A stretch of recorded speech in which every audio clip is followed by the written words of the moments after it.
Quand on pense à la diversité dans les entreprises, ce qu'il faut avoir à l'esprit, c'est qu'elle se décline de plusieurs façons. Donc il y a les questions de genre, diversité hommes-femmes, il y a les questions territoriales, donc avoir une représentativité par exemple des régions quand on prend des décisions. On peut penser également aux différences socio-économiques. Donc les différentes classes sociales ne sont pas représentées de la même façon dans les lieux de pouvoir. Et évidemment, il y a la question générationnelle. Comment est-ce qu'on intègre les jeunes dans les processus décisionnels et dans la prise de décision, notamment dans les entreprises, qu'elles soient commerciales ou publiques ou encore communautaires. La raison pour laquelle c'est une question importante, elle est d'abord liée à un principe.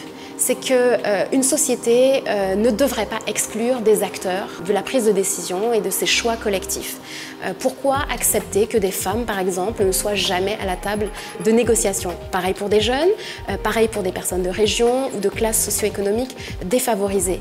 Si on pense qu'une société inclusive a davantage à offrir collectivement, alors on doit se donner les moyens de faire une place à l'ensemble des acteurs de la société. Et malheureusement, c'est un défi parce qu'il y a plein de mécanismes qui font en sorte que ce sont toujours les mêmes qui arrivent dans les lieux de pouvoir, ce sont toujours les mêmes qui se voient offrir des postes parce qu'ils ont les bons codes, parce qu'ils ont les bons réseaux, parce qu'ils connaissent les bonnes personnes, parce qu'ils savent comment se rendre attractifs. Et on oublie que ce n'est pas juste une question de talent, c'est une question d'opportunité qu'on doit créer pour l'ensemble des acteurs de la société. La gestion de la diversité pourrait être vue de deux façons. Ça pourrait être vu d'une première façon qui est une réponse légale à des obligations qui se trouvent dans le cadre légal qui encadre la gestion des ressources humaines.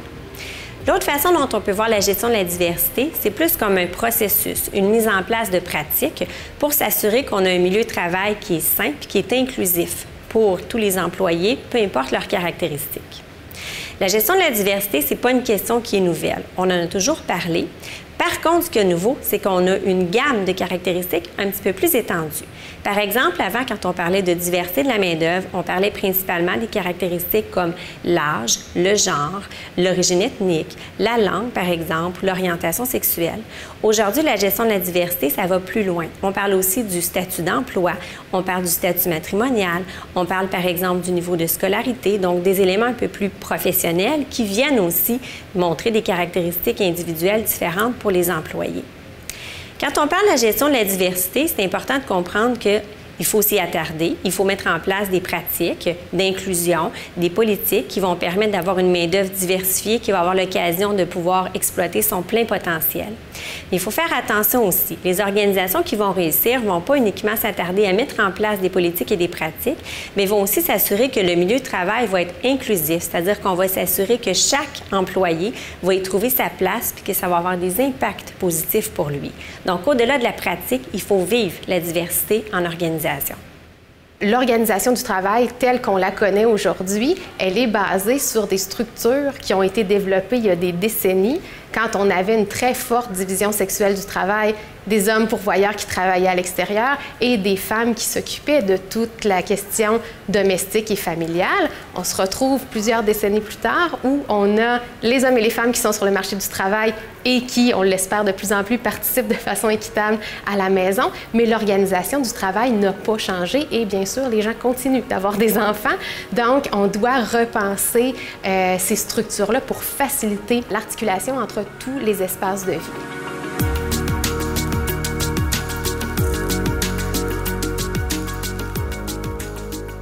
L'intégration des femmes dans les organisations, c'est un sujet très intéressant, très d'actualité présentement. Il y a une perception dans la population de l'égalité atteinte. On voit des femmes dans différents métiers, professions, on voit des femmes dans toutes les organisations. Donc, on a l'impression que le travail est fait. Et quand on creuse un peu les statistiques sur la présence des femmes dans les organisations dans différents secteurs, notamment ceux qui sont traditionnellement masculins, on se rend compte que la réalité est différente. En médecine, les femmes sont concentrées dans certains domaines, que ce soit la médecine familiale, donc les grandes spécialités en médecine sont encore occupées par des hommes. On se rend compte en droit qu'il y a des écarts salariaux importants. Oui, il y a du chemin de parcouru au niveau de la formation. Oui, les femmes sont compétentes, mais pourquoi elles n'arrivent pas à progresser dans les organisations de différents secteurs et d'avoir les mêmes salaires, d'être dans les mêmes disciplines, de pouvoir faire les mêmes voyages internationaux de de formation continue et d'avoir des postes de décision. On doit reconnaître ici au Québec qu'il y a certainement un bon chemin qui a été fait si on parle de droits des femmes au niveau social de façon générale, mais aussi dans leur accès au marché du travail rémunéré. Si on pense à 1940 où on a eu le droit de vote qui est assez tard dans l'histoire du Canada pour les femmes québécoises, tandis que depuis 1940, il y a beaucoup de chemin qui a été fait, très certainement. Aujourd'hui, on a 75% des femmes québécoises qui sont sur le marché du travail salarié.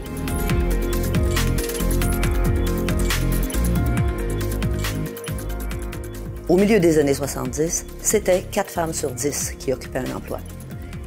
Maintenant, on est pas mal plus près d'un taux de participation au marché du travail qui est semblable à celui des hommes, donc beaucoup plus près de 3 personnes sur 4 et même un petit peu plus. Donc, on voit que l'inclusion des femmes sur le marché du travail s'est matérialisée assez rapidement d'ailleurs. Mais l'indicateur taux d'activité, c'est un indicateur qui est imparfait parce que ça inclut autant les gens qui travaillent à temps plein que les personnes qui travaillent à temps partiel. C'est toute personne active sur le marché du travail ou à la recherche d'un emploi depuis moins de 6 mois. Or, encore maintenant, les femmes sont davantage à risque d'occuper des emplois à temps partiel que les hommes. Et ce temps partiel, quand on regarde les raisons pour le faire, les hommes à temps partiel, c'est pour une part significative d'entre eux, pour poursuivre leur formation. Donc, acquérir des compétences qui seront monnayables sur le marché du travail. Alors que dans le cas des femmes, il y a une bonne partie du temps partiel qui est du temps partiel involontaire et qui est associé au travail de soins. Donc, on voit bien que faire ce travail de soins a une pénalité en matière d'activité sur le marché du travail, mais aussi une pénalité à long terme, parce que ces travailleuses auront donc moins d'années d'ancienneté lorsqu'il viendra le temps de prendre leur retraite. Et typiquement, elles sont dans des emplois moins bien payés. Ceci dit, oui, il reste encore beaucoup de travail à faire. Par exemple, il y a une ségrégation qu'on appelle horizontale et verticale dans le milieu du travail. Donc, les femmes, si on parle de ségrégation horizontale, vont être cantonnées dans certaines niches d'emploi. Les femmes sont surreprésentées dans les emplois atypiques, dans les emplois à temps partiel, dans les emplois moins rémunérés. Les femmes font encore un salaire de façon générale qui est inférieur aux hommes. On parle d'à peu près 75% du salaire des hommes. Et si on parle de ségrégation verticale, bien, il y a une plus difficile atteinte des postes de haute décision. La progression des filles vers les postes clés tarde à se manifester.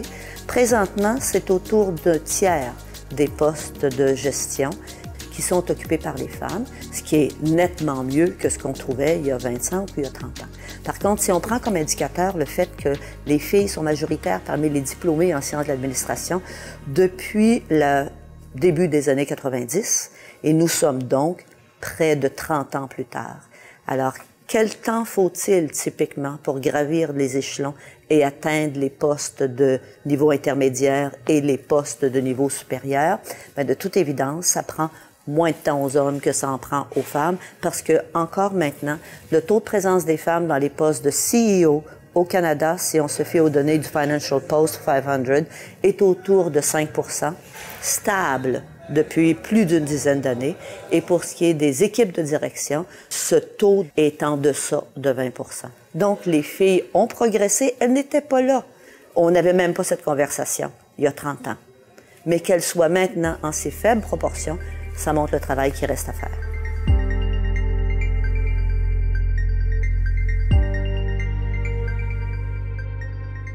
Il y a plusieurs personnes qui vont utiliser le concept de discrimination positive quand vient le temps de mettre des mesures en place pour intégrer plus de femmes ou plus de personnes issues de la diversité ou des différentes minorités.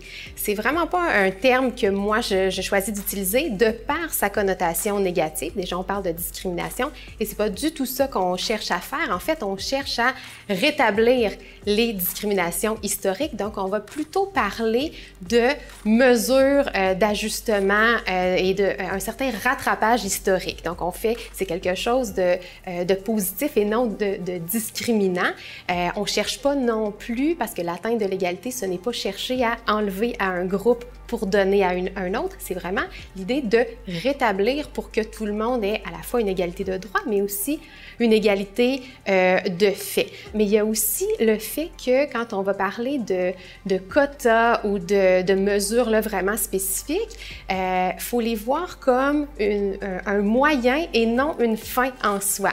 Le quota n'est pas la fin en soi et on n'a pas atteint notre objectif, c'est juste une façon d'aller vers l'objectif d'égalité, donc de dire on n'a pas une représentativité réelle de ce qui est notre bassin de population, par exemple dans les postes de décision, dans les CA, ben qu'est-ce qu'on fait? On met certains quotas pour s'assurer dans un premier temps, d'avoir cette diversité-là. Quand on parle de discrimination positive, essentiellement, on réfère à des mesures qui ont été mises en place, que des organisations mettent en place volontairement ou imposées par les tribunaux pour corriger la représentation d'un groupe historiquement minorisé. Le mot discrimination positive, dans l'ambiance, dans le milieu, finalement, a été connoté de façon très négative.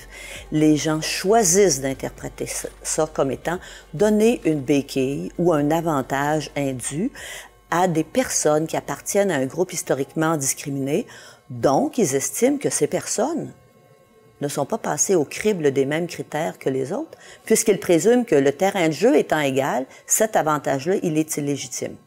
À cause de cette connotation négative, moi, je préfère utiliser l'expression action positive. Parce que dans ces programmes, il faut mettre en place des actions, donc des façons de faire. Mais l'intention des programmes, c'est de corriger l'inégalité dans le terrain de jeu. Inégalité à cause des habitudes qu'on a, des stéréotypes qu'on a, des pratiques passées qui continuent maintenant d'avoir des effets délétères dans les opportunités qui sont offertes aux unes par rapport aux uns. Ça nous amène à revoir notamment quelles sont les compétences dont on a vraiment besoin pour que ça marche dans ce poste-là? Y aurait-il des compétences qui sont requises, qui n'ont jamais été dans notre liste des compétences nécessaires, puis que ça donnerait que peut-être que les filles sont bonnes là-dedans, peut-être que ça nous permettrait d'accueillir ce genre de candidature. Alors, toute la dimension relationnelle du rôle de gestionnaire, ce n'est que depuis les dernières décennies qu'on en reconnaît vraiment l'importance pour que la gestion des équipes et la livraison se fassent. Mais est-ce que nos schémas mentaux, nos grilles d'évaluation de la performance dans les organisations le reflètent effectivement, de sorte que les filles de talent, tout comme les gars de talent, ont les mêmes chances d'être reconnus et d'être encouragés à postuler et d'avoir les moyens qu'il faut pour réussir à suivre? Une des résistances qu'on a face aux mesures d'ajustement, c'est souvent de dire ben nos systèmes sont basés sur un processus qui est objectif, sur la méritocratie. Et ça, c'est souvent une non-reconnaissance des inégalités systémiques qui font que même si on souhaite, puis on cherche à faire des processus qui se veulent égalitaires, la méritocratie, si on met les efforts de façon individuelle, si on met tous les efforts nécessaires, on aura le résultat positif au bout de notre trajectoire. Par contre, quand on est dans des situations inégalitaires, que ce soit de par notre sexe, que ce soit de par notre classe sociale, de par notre âge, de par notre appartenance ethnique, c'est pas tous les efforts que tu fais vont arriver au même résultat. De là, la nécessité d'avoir des mesures d'équité qui vont nous permettre de faire ce rattrapage. La première chose à faire, c'est de s'assurer que les postes sont affichés ou que l'information est accessible tant aux individus qui sont dans des réseaux personnels proches des décideurs que les autres. Donc, ça s'applique pour les femmes, mais ça va s'appliquer pour tout autre groupe historiquement minorisé, qu'on parle des Autochtones, qu'on parle des personnes nées ailleurs, ou des personnes de couleur, ou des personnes handicapées. Donc, 1, s'assurer que les postes sont annoncés. 2, s'assurer que les critères de compétences ont été revus pour s'assurer que ce sont les compétences réelles requises et que ça touche toutes les principales dimensions de la fonction et non pas certaines qui collent mieux à nos stéréotypes classiques plutôt que les compétences réelles dont on a besoin dans un poste. Troisièmement, s'assurer que les personnes de talent ont cette conversation avec des personnes signifiantes, notamment des patrons, notamment des responsables de d'autres fonctions, sur qu'est-ce qu'ils font bien, qu'est-ce qu'ils font moins bien, qu'est-ce qu'ils pourraient faire autrement. Des résultats de recherche ont montré qu'il arrive que des patrons hésitent à donner des feedbacks détaillés aux femmes, craignant qu'elles pleurent, comme si les filles n'étaient pas capables d'entendre des mauvaises nouvelles, ou peut-être que comme eux, peut-être qu'ils ont du mal à livrer des mauvaises nouvelles, et quand il y a un élément de risque supplémentaire, parce qu'on sait mieux comment le faire à quelqu'un comme nous, c'est-à-dire un homme, versus quelqu'un différent de nous, ben ils prennent pas ce risque. Donc, s'assurer que les gens ont le feedback requis pour se développer. Un autre élément qui est pas banal, c'est le mentorat. Dans beaucoup d'organisations, mes travaux de recherche à moi ont montré que des hommes de talent avaient des bonnes chances d'être repérés par d'autres hommes de talent dans l'organisation qui, lorsqu'ils connaissent l'existence d'un mandat prochain, leur dit « Pierre, t'aurais-tu pensé à faire ça pour nous? Tu nous serais utile pour ça. On a confiance en toi. » Ce message est un message qui valide l'individu dans ses compétences et qui peut lui donner des ailes, c'est-à-dire l'aider à penser à des mandats de développement personnel qui, en fait, vont le mettre en piste pour être considéré pour d'autres postes. Le réseau informel a plus de chances d'inclure des individus semblables aux décideurs que des personnes différentes. Donc, si on met en place des programmes de mentorat et qu'on les systématise dans l'organisation, ça fait en sorte que l'avantage implicite que certains ont est contrebalancé par une structure de soutien qui assure que toute personne de talent et toute personne qui a les aptitudes a ces conversations qui lui permettent à elle de se valider dans ce qu'elle sait faire et de prendre des actions en vue d'acquérir les savoirs et savoir-faire requis pour les autres mandats qui vont lui permettre de se développer professionnellement. Alors, voici quelques exemples de ce qui peut être fait pour assurer pas juste la promotion des femmes à des postes de direction, mais la promotion d'une diversité de personnes, donc incluant les personnes d'origine autre, dont on sait que les chances de progression sont encore moins bonnes. Alors, quand on cumule être né ailleurs et être femme, nos chances sont pas très bonnes. La mise en place de processus nettoyés de ces biais humains ordinaires peut donner une meilleure chance à tout le monde et surtout faire en sorte que l'organisation va disposer d'un bassin de talent beaucoup plus large.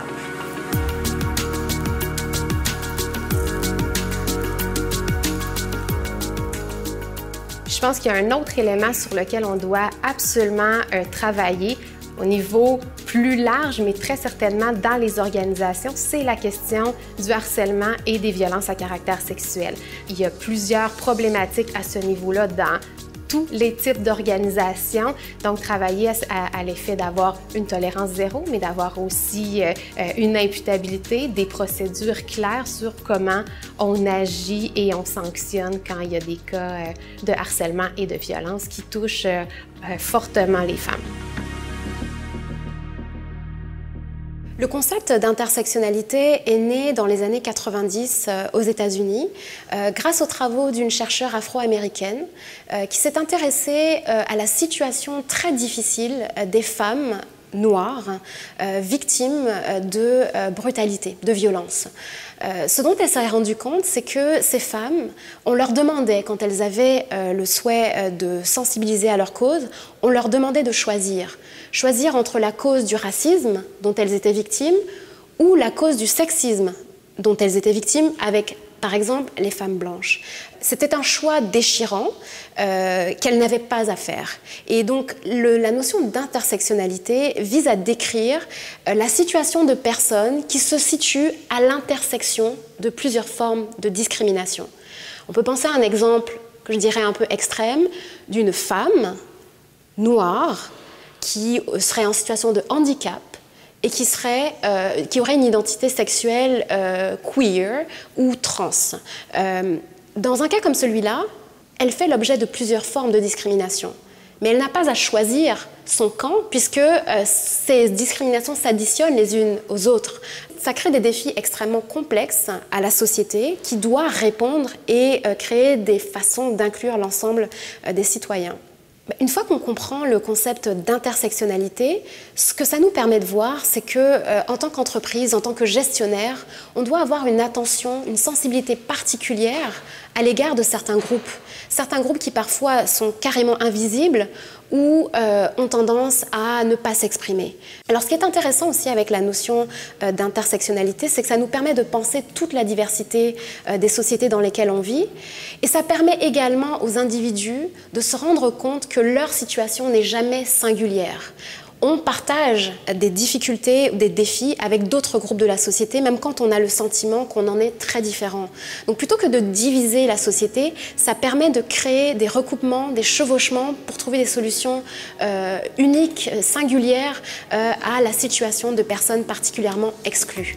Et en tant que société, on doit se donner comme objectif, que ce soit dans le monde de l'entreprise, dans les organisations publiques, de créer les conditions pour que l'ensemble des acteurs de la société prennent leur pleine part à l'atteinte des objectifs collectifs.